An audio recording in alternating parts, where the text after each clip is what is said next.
Blog Talk Radio. Welcome to our program on Kardec Radio. Hello, everyone. I am your host, Vanessa Anceloni at Kardec Radio, live today, July 9th, 2011. Today we have a very special show. The show is about spiritual transformation. After our previous show, which was our premiere, with Dr. Gary Schwartz and the Spiritist magazine, we had many callers and people who were emailing us about the need to understand a little deeper about the understanding on our inner transformation. We talk a lot about it, don't we, in Spiritism. So important for us to understand this idea that more than just talking about the spirit and talking with them, it's about the message that comes from them and the experiences that they share with us in books by Allan Kardec, such as Heaven and Hell, in which many spirits talk about their emotional choices in an incarnation, and then later the outcomes in the next life. Actually, if you are in the Virginia area, this Tuesday, we're going to have a special workshop specifically regarding this at the Spiritual Society of Virginia at 7:30. We're going to talk about this very topic, which is the emotional choices in our lives and the spiritual outcomes, not only in the afterlife, but in the next reincarnation. And we're making wise choices. Choices that I can tell you are going to be defining what's going to happen in a next life. It's an amazing concept. But it's more than a concept. It's a reality. We're talking about laws of life. Many people still do not understand that the laws of life are just like gravity. There was a time in which on Earth, people didn't know that gravity existed or it was even a law. And then we've got to know through many thinkers and studies in science that there are forces that ground us on Earth. And if you go elsewhere in the cosmos, it's not going to happen. So laws of physics, of the physical body. But what about the laws of our emotional selves? What are the laws of ourselves as spirits? And as a spirit mentor often says, in the Spirit's book by Allan Kardec, you're going to find this amazing constitution of the soul. The Spirit's book is this amazing constitution of the soul. You go there, 1,019 questions and answers, in which we find questions about anything that we experience in our lives and answers to everything as well, guiding our lives, pointing in the right direction. If you don't know what to do, go read the book. If you're not sure about the decisions to make in life, go browse this book. Because the Spirit's book by Allan Kardec brings these teachings, and we'll dedicate a whole show about it in the very near future. We're going to bring scholars in the field to share more about these amazing insights. Right now, let's talk about the show. Today, we have a show about spiritual transformation. It's about this inner transformation that is proposed by the great masters of all humanity, and Spiritism couldn't be any different. To talk about it, we have a special guest, Dr. Baker, Mark Baker. Dr. Baker has received a PhD in clinical psychology and a master's degree in theology, as well as a certificate in psychodynamic psychotherapy. He is the author of the internationally best-selling book, Jesus, the Greatest Therapist Who Ever Lived. He has co-authored with New York Times bestseller author Carmen Renee Berry. He has a clinic in Santa Monica, California, and he's going to be here with us in a few minutes. We will return to our program after these messages. If you have any questions or comments, please call Kardec Radio at 858-769-4705. Kardec Radio, live every Saturday at 11 a.m. Nourish your soul with Kardec Radio.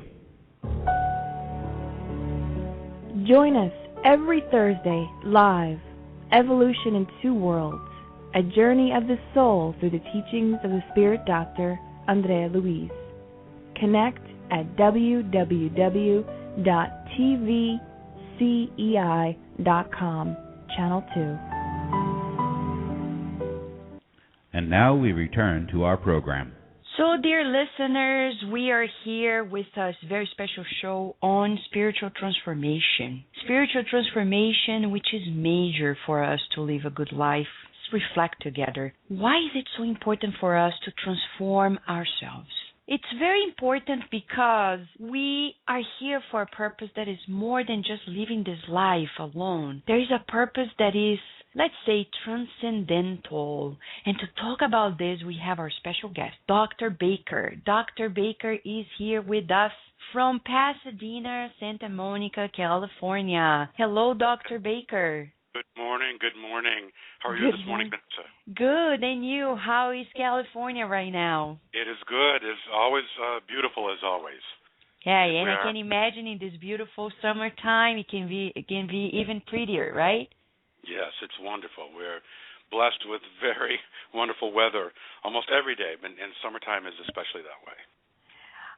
Dr. Baker, we are so honored that you are joining us in this live show with the Kardec Radio. Our community is delighted that you're joining us because we have much to learn from you and your experience as well. And the show is dedicated to a deeper understanding on spiritual transformation. And I know that you have a long experience regarding this, especially helping people figure out new ways into this inner transformation, right? Yes. I've been spending many years working in exactly this area, almost 30 now, working with people who are struggling emotionally and spiritually. Our work at the LaVie Counseling Centers in the Los Angeles area has been to help people integrate their spiritual and emotional lives. We're very explicit about that. When people come to us, they know that all of our therapists have a committed spiritual practice of their own, and so they know when they come to us they can speak about these things. Most people in the world, but in America as well, have a belief in God. They have a belief in a transcendence, a transcendent being, something that's beyond just the physical. We know that. It's well over 90%. And so it's a fact that remains unaddressed in most psychology.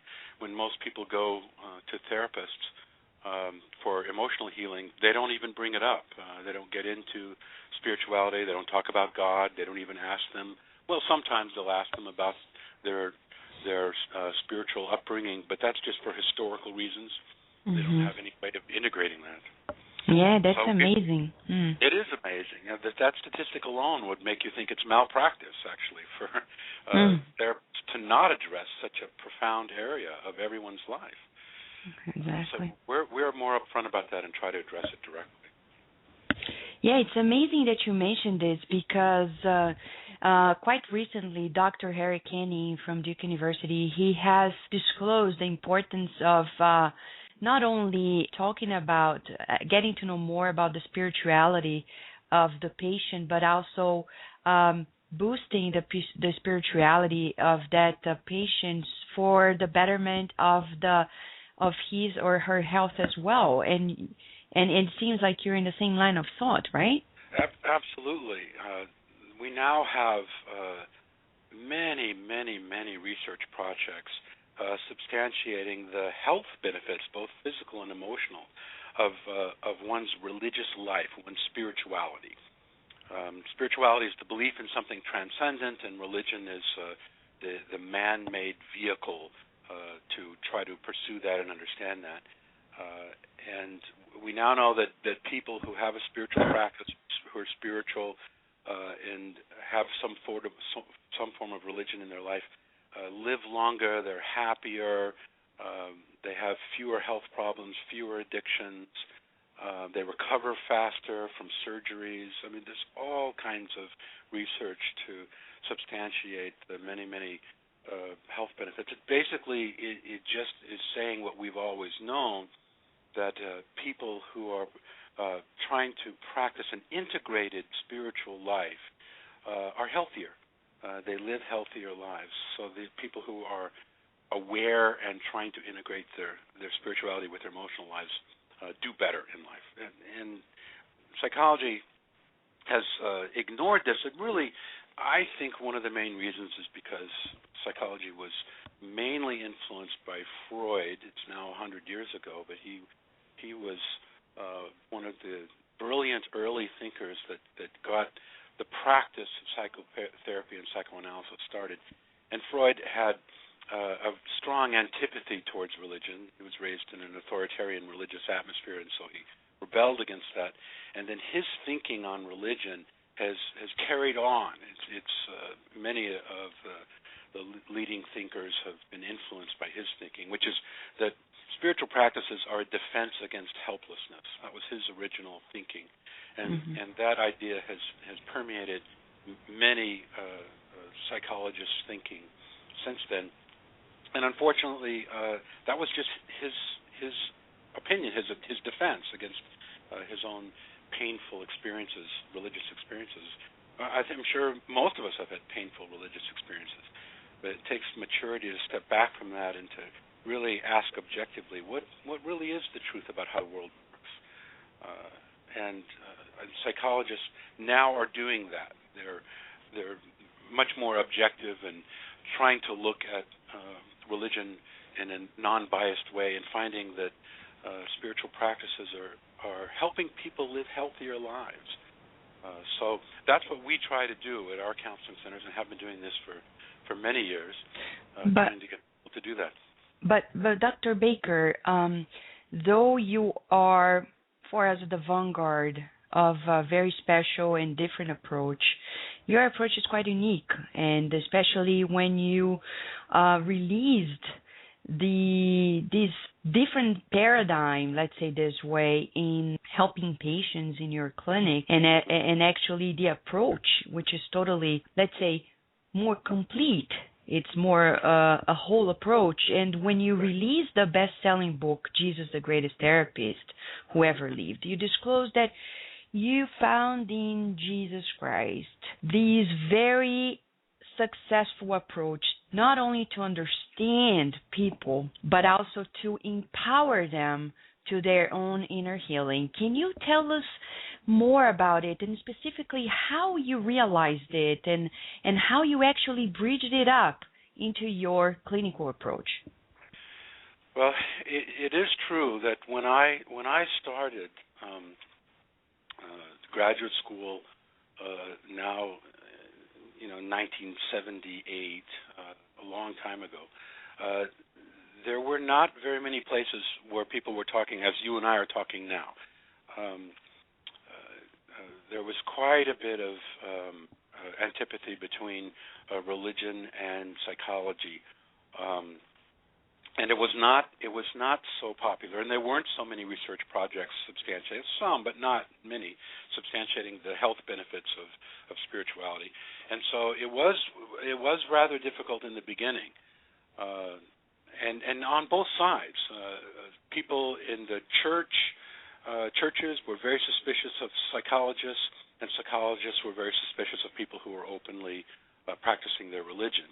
So at that time there was some tension. I can remember I was asked to speak at a church on psychological issues, and I was speaking about integrating emotional health and spiritual health, and there was a man there who raised his hand from the back of the room, and he said, "This would be fine for the library on Tuesday, but it doesn't belong in the house of God." And he was very upset with me for trying to bring these things together. So both sides were anxious. There was this supposed war between psychology and religion. But it's really based on fear. People who are afraid get defensive, and they draw a line down the middle. And at that time, I got together with a group of other people who were like-minded, and we began looking at the simple and straightforward teachings of Jesus and comparing those to the very latest psychological theories.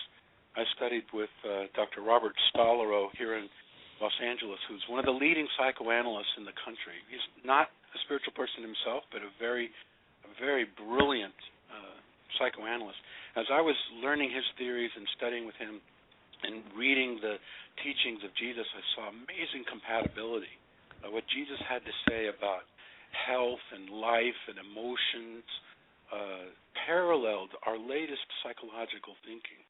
And so I wrote the book, Jesus, the Greatest Psychologist Who Ever Lived, out of looking and studying the latest psychological theories, and then getting a master's degree in theology so I can really study in depth the teachings of Jesus, and put together those two things. What was Jesus saying psychologically? Although they didn't have the language then, he didn't have the terminology then, he was giving us basic principles about how to live our lives that if we use the psychological language of today, it just pops off the page at you. And so that book now is sold over 1.5 million copies worldwide in several countries around the world, where people are wanting to put these things together. As I said, most people have a belief in God, and in the United States, most people are Christian. They call themselves Christians. They are interested in the teachings of Jesus, but they want to know how to put that into their daily life. So I wrote a book to try to help them do that in very practical terms. Yeah, that's very interesting, Dr. Baker. You know, there's so much for us. I know you may give us a few examples, but before we go there, we're going to give a short break just for a few messages, and we will be right back. But if you, dear listener, if you have questions for Dr. Baker or for us, you can call in at any time, 858-769-4705. We'll be right back. We will return to our program after these messages. Spiritist Network, your gateway to on-demand Spiritist videos. www.spiritistnetwork.com.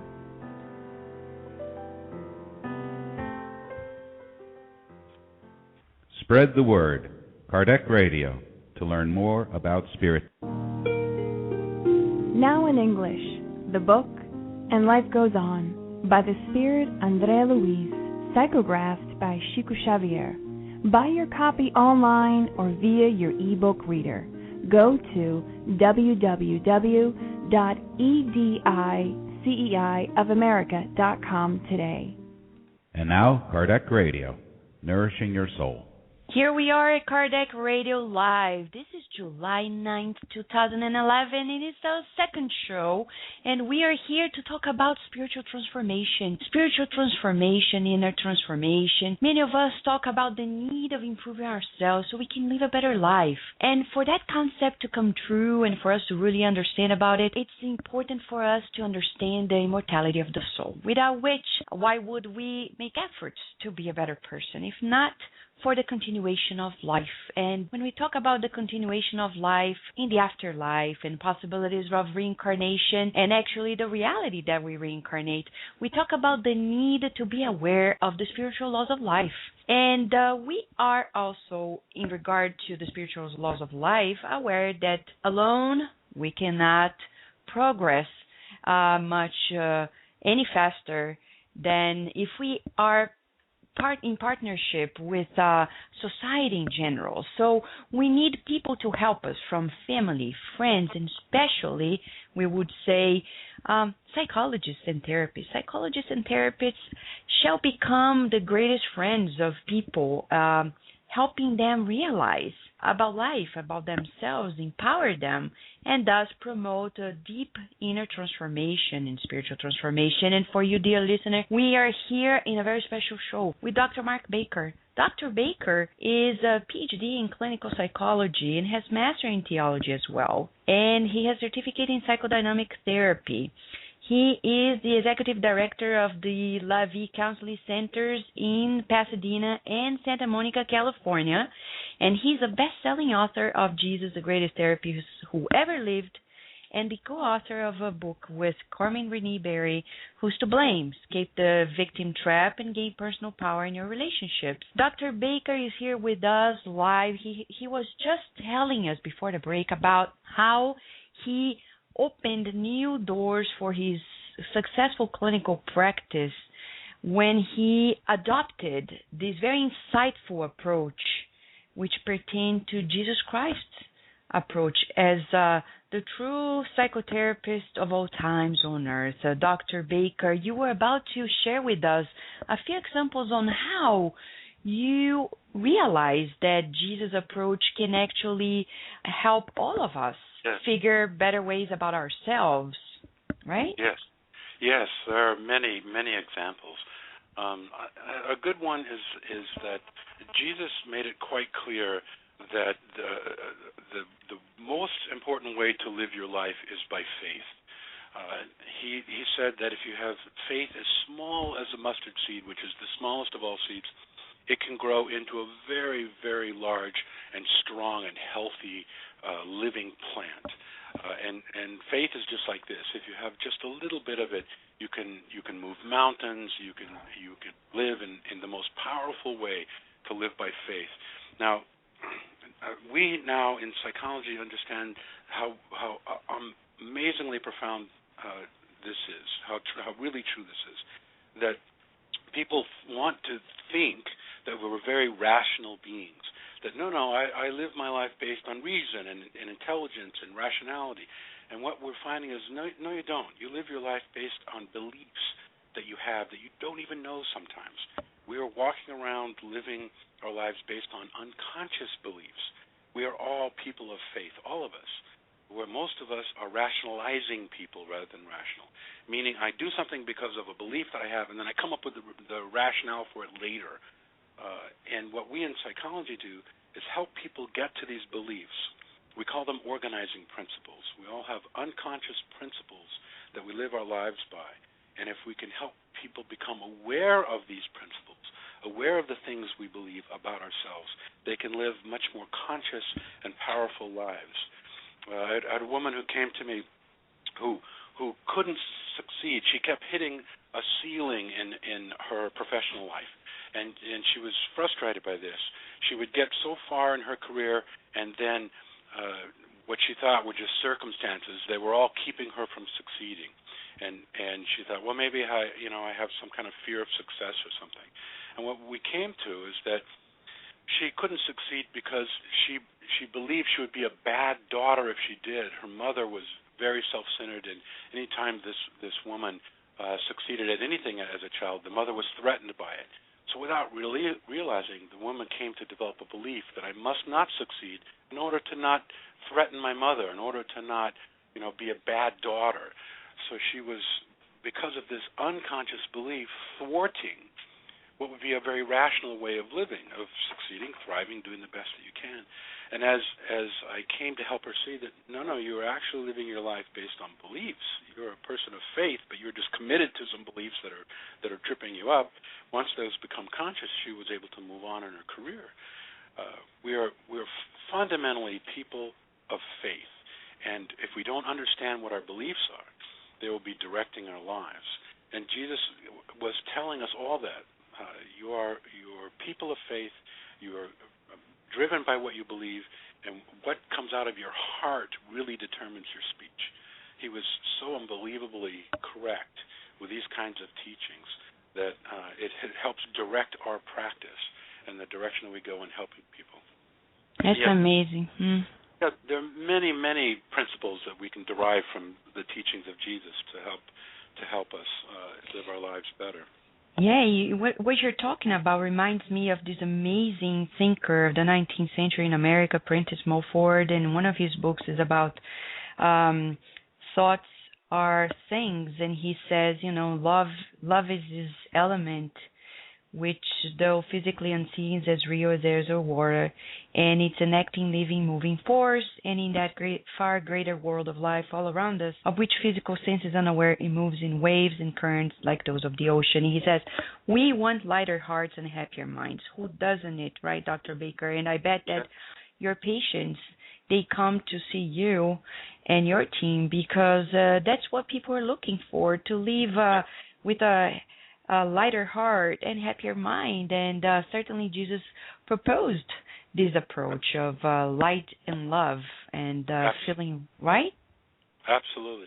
Yeah, a central teaching of his was love. And we're now coming to understand how unbelievably powerful that is as an emotional force in everyone's life. Jesus taught that love is more powerful than fear.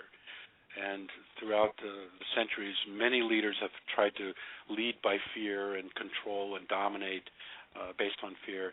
And we find now that those regimes only last for a short time. They fail.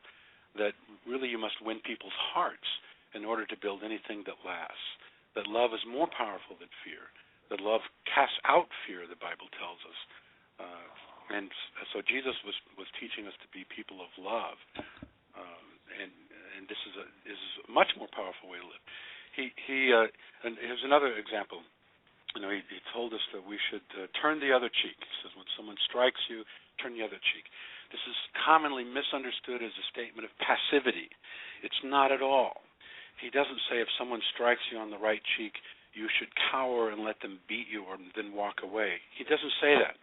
He says if someone strikes you on the right cheek, you stand there, you stick out your other cheek, you refuse violence, and you fight back against violence with love. You make the statement, I am going to love you to death if necessary, because that is a more powerful way to live. If you love other people, even in the midst of them threatening violence, his teaching is you will be the victor. And we're finding now that this is what reconciles, this is what changes people.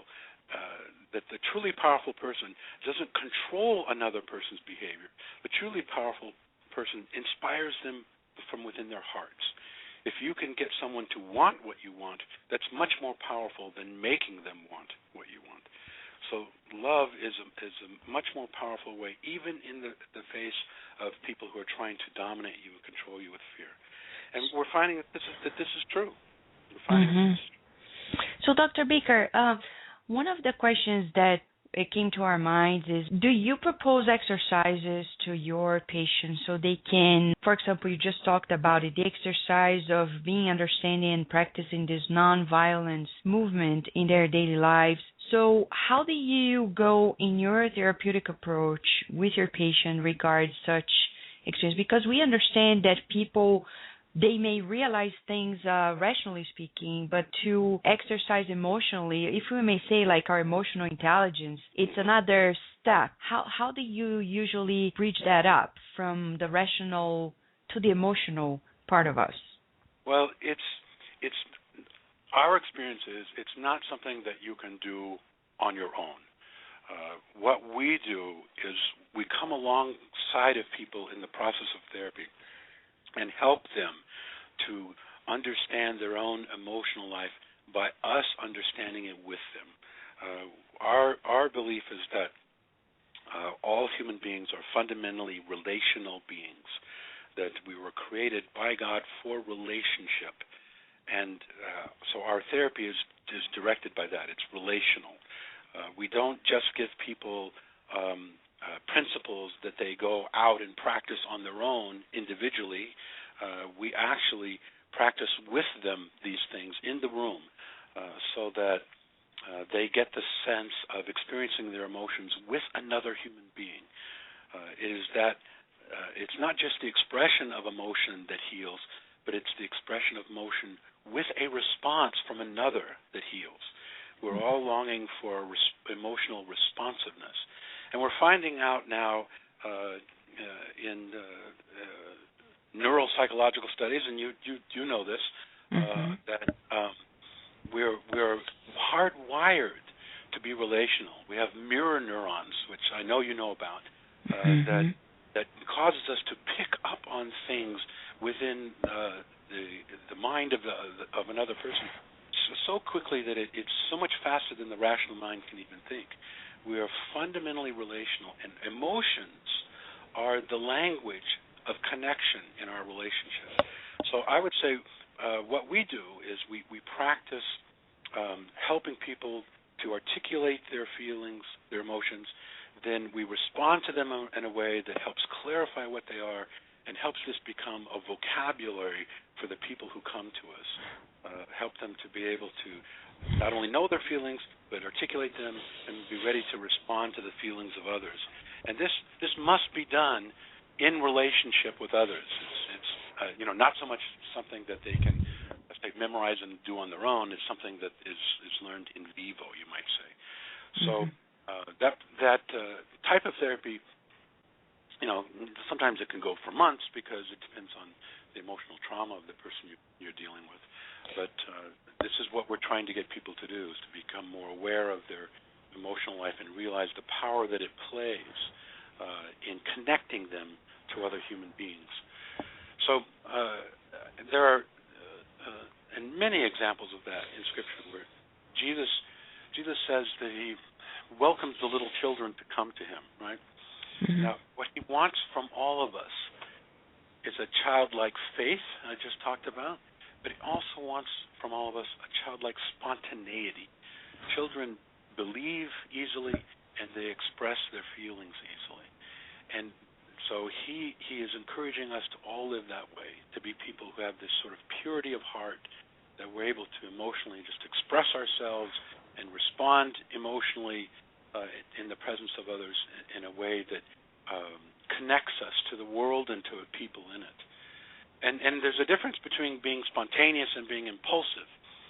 Spontaneity is feeling something and wanting more of that feeling. So I'm spontaneous because I want to feel something. Impulsive is something that I do to avoid a feeling. If I'm feeling guilt or shame or some pain in my life and I want to escape it, then I'll be impulsive. So impulsivity is to escape a painful feeling. Spontaneity is to enjoy a pleasant one. So that's what he encourages us to do, is to be spontaneous people, not impulsive, where we're trying to escape something by jumping and making a decision to escape some painful feeling, but to be spontaneous, ready and willing to experience our feelings and to find joy and love and laughter. I know I have 3 children, and they're ready to find joy and love and laughter at any moment, That's how he wants us to live, with that kind of transparent, emotional presence in our lives. And that's what we work on with people in our consultation rooms, is to help them get through the fears, to recover from the traumas of their life, and to get to that spontaneous way of living that is joyful and more fulfilling. That's so inspirational, Dr. Baker. It's very inspirational to us to listen to that. And powerful, yes.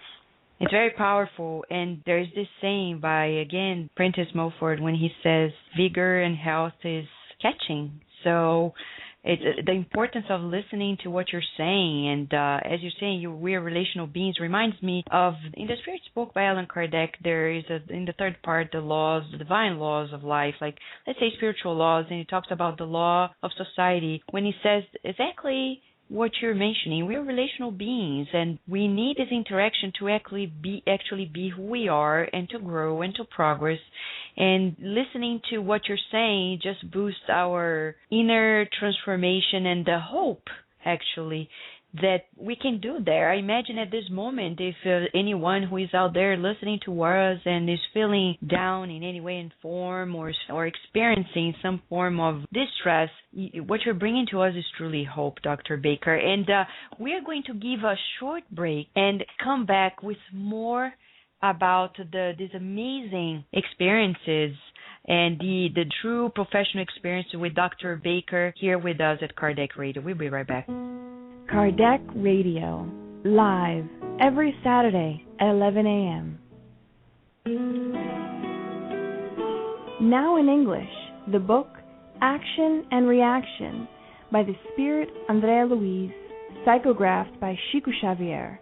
Buy your copy online or via your ebook reader. Go to www.ediceiofamerica.com today. Now in English, the book Missionaries of the Light by the Spirit Andrea Louise, psychographed by Chico Xavier. Buy your copy online or via your ebook reader. Go to www.ediceiofamerica.com today. Nourish Your Soul with Kardec Radio. So, dear listener, here we are on this special program about spiritual transformation. We have a special guest We are honored to have Dr. Baker with us. For the few of you who haven't come across Dr. Baker's amazing work, I can tell you it's quite fascinating. He has a PhD in clinical psychology. He has also a master in theology and has a certificate in psychodynamic psychotherapy. He is the best-selling author of the book Jesus, the Greatest Therapist Who Ever Lived, and many others, and he's the executive director of the La Vie Counseling Center in Pasadena and Santa Monica, California. He's here with us live on the show, and the show is about spiritual transformation, as we've said before. If you have any questions and you want to ask questions to Dr. Baker live, you can call us right now at 858-769-4705. And if by any chance you're listening to us now on demand, because the show is going to be available right after we finish, it's going to be at our website, KardecRadio.com, or at the Blog Talk Radio/KardecRadio.com. And you can send us email. You can send us a message asking questions and proposing also new themes for the show. Many people have been asking us actually whether or not we're going to come as a full-time radio station, like 24/7. Yeah, that's the plan. For the time being, we're giving baby steps. We have a few shows that are planned and will be coming up. For now, we have weekly shows at 11 a.m. every Saturday, Eastern Time, United States of America. And we thank you in advance for all the listeners who have been at our premiere and have sent us beautiful messages, giving their feedback from all over the world. Here we are with Dr. Baker. Dr. Baker, you were talking about the emotional response and spontaneity versus impulsivity. And recently you've been to Maryland in a special invitation to be at the Third Peace and You movement with the renowned Divaldo Franco as well. And you were talking about forgiveness and mercy. And you also received the Peace and You award from Divaldo Franco's hands. We have that talk in a video. And as far as I know, we're going to be opening the line pretty soon to the creator of Spiritist Network, Daniel Santos, to know a little more. And I know your talk is there on forgiveness and mercy. How was that experience for you to be amongst the Spiritist community, and especially Divaldo Franco, that night? It was a great honor for me to be there. I did not know much about the Spiritist community before I went to Maryland, and I learned much at that conference. I was very impressed with the intelligent approach to living of so many people, how they very, very seriously were trying to be open-minded and intelligently understand how the world works. And everyone I met was very inclusive in their spirituality. Everyone was trying to understand how the world works in a spiritual way. And I was very honored to receive this award, especially from Divaldo Franco, and to learn of his work. Who would not be humbled to learn of his life and what he has done, and the number of people that he has helped over the course of his life? It's very, very humbling to meet such a committed person. And I saw a little bit of information on the orphanage there, that many children that he's helped. So I'm inspired to know that there are other like-minded people in the world who are trying to integrate spiritual and emotional health in practical ways, and that is, of course, the goal of my life is to integrate spirituality and the teachings of Jesus with the people's daily lives. And so I was glad to be a part of that community and to share my thoughts on forgiveness and mercy, which I think are critical aspects of the world going forward today. And I think people liked it so much that I've learned that next year in Atlanta, as we have our national meeting, the symposium, you have been invited to be the keynote speaker at the event as well. So it tells us how much your message has been in true alignment with our understanding. And more than that, it has been helping so many people. And in that regard, Dr. Baker, I would like to open the line so there are a few callers here that want to ask questions to you. And we'll first talk to Daniel Santos, who is the creator of Spiritist Network, has been a long-standing collaborator of the Spiritist movement in the United States, and he's one of the directors of the Spirit Society of Baltimore, and he is now live with us. Hello, Daniel. Hello, Vanessa. Thank you for inviting me and to share what we have been doing in the last couple months. As you mentioned about the Spiritist Network. And the Spirit Network is a online tool. Basically, we have videos, audios, blog, and also pictures that, the Spirit movement. We try to collect all this material and put together in this website. So, of course, if you go to the website is www.spiritistnetwork.com. The first thing that I would like to tell the listeners to go to the video channels. The video channel, we create several channels that go from documentary, spiritual videos, interview, and spiritist teachings. Also, you're gonna find all the videos from the past symposiums, the USA Spiritist Symposium, and also there is two channels, one that's dedicated to Portuguese videos and Spanish videos. So the idea is to make available all this material that has been generated in the U.S. Basically through events, spiritist events. And so people that they don't have a spirit center in their cities, so they can go and take advantage of this material and watch those pre-recorded videos. And Daniel, let me ask you a question, just to interrupt you a little bit. The talk that Dr. Baker has given recently in Columbia, Maryland, our event of Forgiveness and Mercy, is going to be streamed at Spiritist Network, right? Yeah, this is the idea. Yeah, Dr. Baker has been great helping all of us and sharing his teachings. So as I remember, he always is open to help with the Spiritist magazine. By the way, there is a very beautiful interview with Dr. Baker coming up in the next issue of the Spiritist magazine. And if you allow me, Dr. Baker, Daniel, and listeners, I would have a question to him, Vanessa. Yes, please. Yes, go ahead. That's okay. Nice to talk to you again, and yes. We have the pleasure to meet in the Peace and You movement event. And I think I own you like an email because you asked me to send some information, but I didn't have time to send. But since we talk about your experience, and I have a question about, especially the book that you wrote, the bestseller, Jesus, the Greatest Therapist. And my question goes to you about when you released this book, have you encountered any problem with people? I mean, especially the fundamentalist Christian that they always think that Jesus is only the Savior. I mean, you came with a new label to Jesus, called Jesus as a therapist, and put Jesus more close to us. And have you encountered any problem, anyone that approached you or sent an email or called you, especially like our fundamentalist Christians brother that sometimes they have very closed mind and don't accept anything but Jesus as a Savior? Well, I have encountered difficulties from the fundamentalist mindset. Yes, I have. But I need to clarify that fundamentalism is a way of thinking.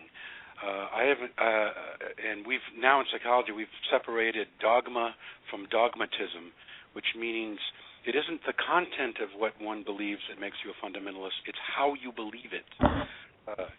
So I've encountered fundamentalists who are conservative Christians, and I have found fundamentalists who are very liberal atheists, because the fundamentalism is a rigid way of thinking. It's closed to anyone who has an idea different from yours. So I have my ideas have been rejected by fundamentalist atheists who are very rigidly clinging to their way of thinking and not open to looking at a spiritual way of embracing life. And I've also been not well received in fundamentalist religious atmospheres because I'm also stretching them and asking them to think more open-mindedly about the teachings of Jesus.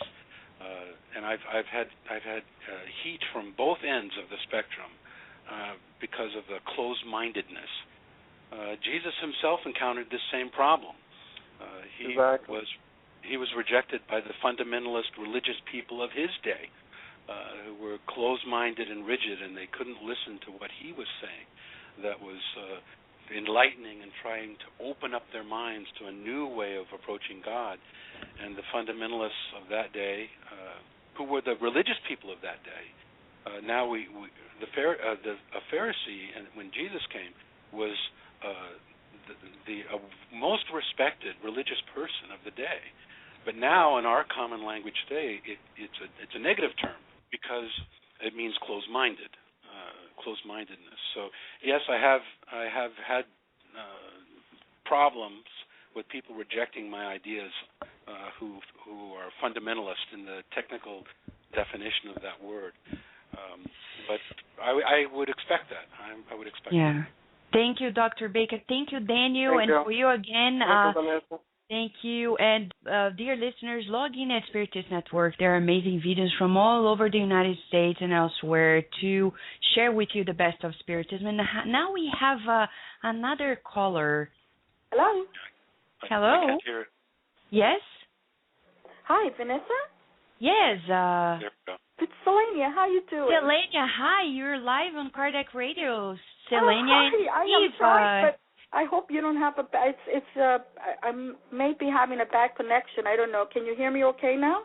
Yes, it's perfect. And we Yeah, have we can here hear you. with us Dr. Baker, and I know you called in to make questions to him. Please go ahead. Oh, well, first, thank you, Dr. Baker. I first saw you at the Third Peace New Movement, and it was really great. It was absolutely wonderful. And I guess my question is about I know a friend of mine, and I want to be able to give her good advice, and she's going through a difficult time with a relationship with her sister, and she's going through ill health right now, and she's trying to devote to herself to healing completely, but her sister unfortunately has had problems, and she's brought her down a lot, and she likes to give a lot of guilt and a lot of arguments, and every time they're on the phone, or when she comes visiting, sometimes with the whole family. And so what do you tell someone like her who's trying to put her life in healing, and her sister won't change and won't acknowledge any of that? Well, it's very difficult when we're dealing with family members who are not interested in us growing. Jesus said a prophet is not welcome in his own hometown. It's a very common thing for people who come to me, and they go through the process of psychotherapy, and they're opening themselves up, and they're growing, and they're dealing with their emotions better. They go home, and their family doesn't like it. The family's critical of them. They want them to go back to the old way that they were. They want people to remain the same and familiar, even if it's not good to live that way. So guilt is a common tool to hold people back into familiar patterns. Unfortunately, we are creatures of habit, and we seek the familiar even when it's not good for us. So your friend is going to have to figure out how to love her sister, but set boundaries with her sister. An important part of health is having good boundaries. We can't love people well unless we know that there are good boundaries between us. So there are things she needs to hear from her sister, things she needs to listen to, and there are other things that she needs to not listen to. I have a chapter on this in my first book, Who's to Blame, about how to deal with people who view themselves as victims. They use guilt to manipulate people. They want to stay in a negative, fearful place. And how is it that you can love someone without getting caught up in this pattern of guilt? Well, boundaries is an important part of that, where we need to know when a conversation is no longer productive, need to know how to end a conversation in a loving way. Right. There are ways to do that, where you just repeat what they just said. I understand you're telling me this and this and this, and now I need to go. So in a loving way, stop a conversation that's destructive or toxic. I don't believe in cutting people off unless it's absolutely necessary. I think there are some people that they're not good for us to be around. But family members, it's difficult because she's always going to be your sister. She's always going to love her. But you can love someone and disagree with them. Right. And you need to empower your friend to be a loving person who has her own ideas that are different from her sister's ideas. And she might want to get my book, Who's to Blame? How do you deal with someone who's negative and stuck in a fearful place when you yourself want to live in a more open and loving place? There are ways to do that. All right. Thank you.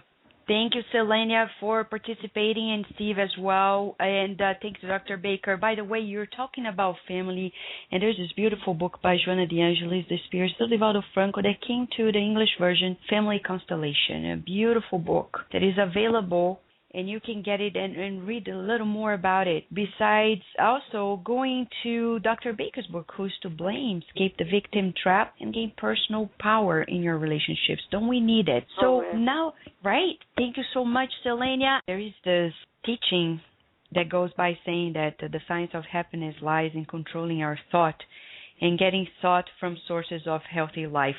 Isn't that amazing? Don't you find it amazing that when you go to graduate school, we learn a whole lot about the psychopathologies? And then our goal as health practitioners is to boost health, but all we do, either in medical school, dental school, psychology, or nursing, or any field or any profession in the health-related sciences, we learn a whole lot about pathologies, but not that much about how we actually get our hands onto health. What do you think about it? That is an amazingly tragic truth, what you just said. Yeah, I went to graduate school and spent many years studying psychopathology, and I had 0 courses on love. 0. How are we supposed to empower people to be more loving, which I believe is the goal of psychotherapy, when we have no teaching on it, no courses on it? This is why I have found the teaching of Jesus so helpful, because he gives me a positive model for what I want my life to look like and what I want the lives of my patients to look like, as opposed to the academic medical model training, which focuses on psychopathology. Now, I understand that's changing now in graduate school. There are models of marital therapy that are more positive, and positive psychology now is becoming more in vogue. But still, there is a very much a focus on pathology, as if we're trying to remove cancers from people physically. If it's the exact same thing, it's not. We're trying to empower people to be loving, to push the fear out of their lives with love, and that's what we focus on in our counseling centers, and those are what my books are about: is empowering people to be loving. All right. Yeah, that's very important as well. Finally, we have the caller here open to us. Hello. Welcome to Kardec Radio. Hello. Hi, Dr. Anzalone. Hi, Dr. Baker. Hi. Hello. Hi, my name's Kirsten. Hello, Kirsten, and welcome in, and thank you for joining us. And Dr. Baker is here to listen to your question. Please go ahead. Hi, Dr. Baker. How are you? It's such a pleasure to listen to you again. Thank you. My question for you is that as a healthcare professional myself, I'm a nurse, and I was wondering, have you ever considered or have you ever had a course for healthcare professionals on how to approach their patients in a more therapeutic way? Because I know that in nursing school we had to take like a small little course on therapeutic communications and how to approach our patients and their family. And would you ever consider creating a course, however small or large, to help healthcare professionals in general to deal better with patients and all of their multidimensional issues? I think that's a great idea. I mean, you are dealing with people at some of their greatest points of pain. And I know that there are chaplains in hospitals and medical environments who are also trying to speak positive words of health into people's lives when they're in those points of pain. And I have not thought of putting together a course or training material for, say, nurses or medical practitioners, but I think it's a great idea.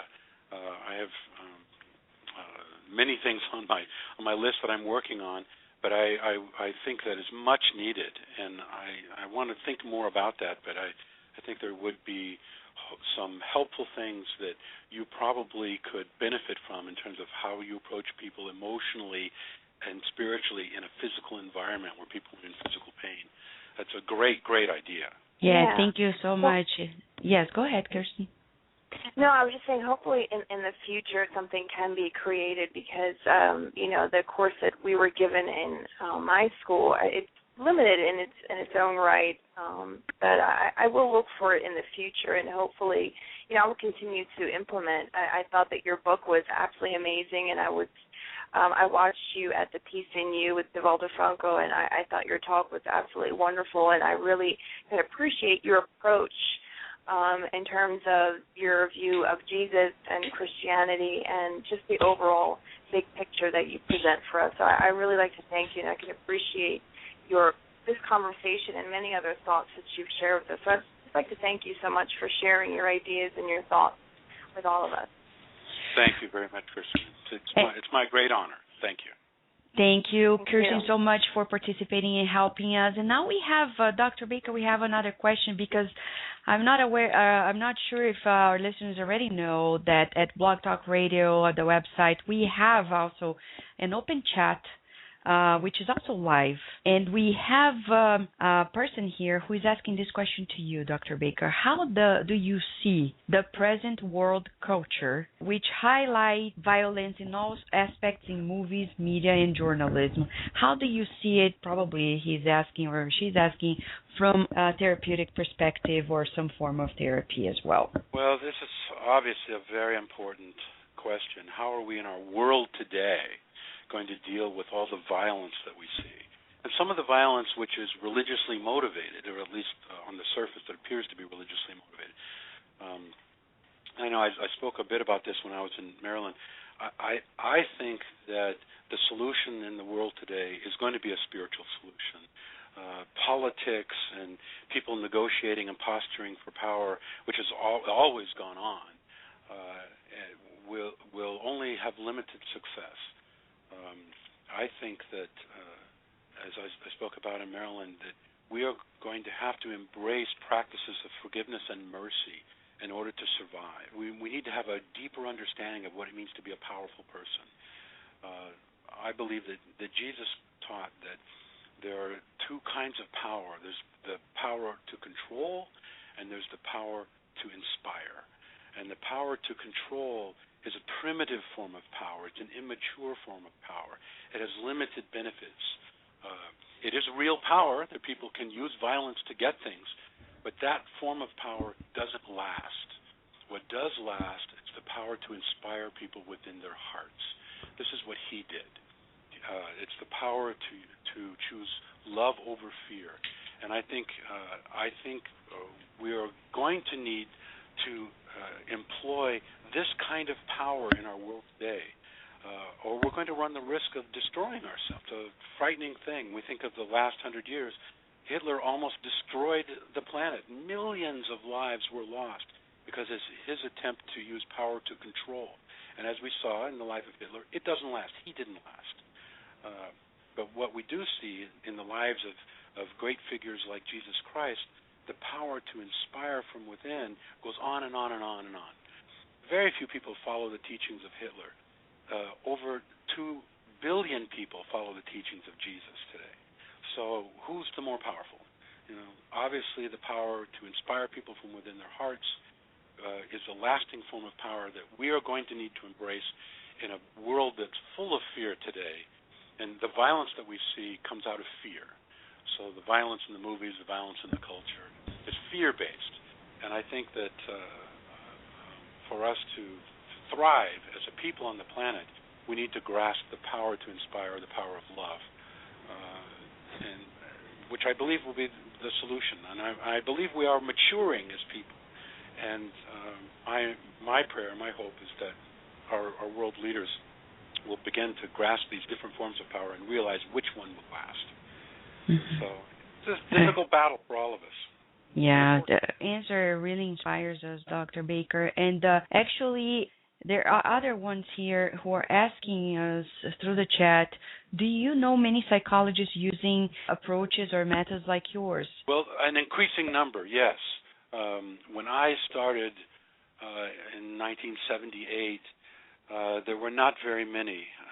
I went to Fuller Theological Seminary to study psychology in a spiritual atmosphere, and at that time, the American Psychological Association had only approved of 2 schools who were trying to do this, to put these things together, because, as I mentioned, there was this fear of spirituality in the psychological community. That's no longer true. Now there are a couple of dozen schools trying to put these things together. So it's increasing. And I know many. I have many colleagues around the United States who I can refer to who practice in a similar way to myself. So the numbers are increasing. I think we are seeing how people are living healthier lives when they integrate their spirituality and their emotional lives together. And this is becoming acknowledged by the larger psychological community. So the numbers are increasing. Yeah, for sure. It makes sense. And everything you say, Dr. Baker, is very therapeutic. And this show today was about spiritual transformation. And we have a lot to learn from your own experience shared in these many books, especially Jesus, the Greatest Therapist Who Ever Lived. And if you want to know more about Dr. Baker, go to his own website, Mark Baker. And you can also log in at peaceandyou.net, where you're going to know more about Dr. Baker and his participation in the third Peace in You movement. Dr. Baker, before we wrap up talk show today, we would like to open for your final comments, please, to our listeners. Well, thank you very much for having me today. I want to continue to learn more about the Spiritist community, and I am honored to be able to have my thoughts welcomed. And if anything I say is helpful, then I'm grateful just to have a chance to do that. As I said, I think that the teachings of Jesus are very applicable to our lives today. They have practical benefits. And I think at the core of his teaching is that Jesus taught a religion of relationships. He believed in a relationship with God and a relationship with each other, and that was fundamental. He taught that there are no lone ranger spiritual people, that spiritual people are connected to each other and to God. And we are seeing that now psychologically and even physically, that we are fundamentally relational beings, and health is no longer measured by just characteristics of the individual. Health is measured by our capacity to relate well to others. This is what health is. It's relating well. And problems are when we don't relate well. So Jesus was saying that 2,000 years ago, and we are now helping people do that today, to relate better to God and to each other and to their own selves. We see this in infants who are just minutes old. We see the capacity for relationship. Psychology didn't recognize this a few decades ago. We recognize it now, that we are seeking relationship with each other, and I believe also with God. And we have much to learn from the teachings of Jesus about how we can do that in a healthy way.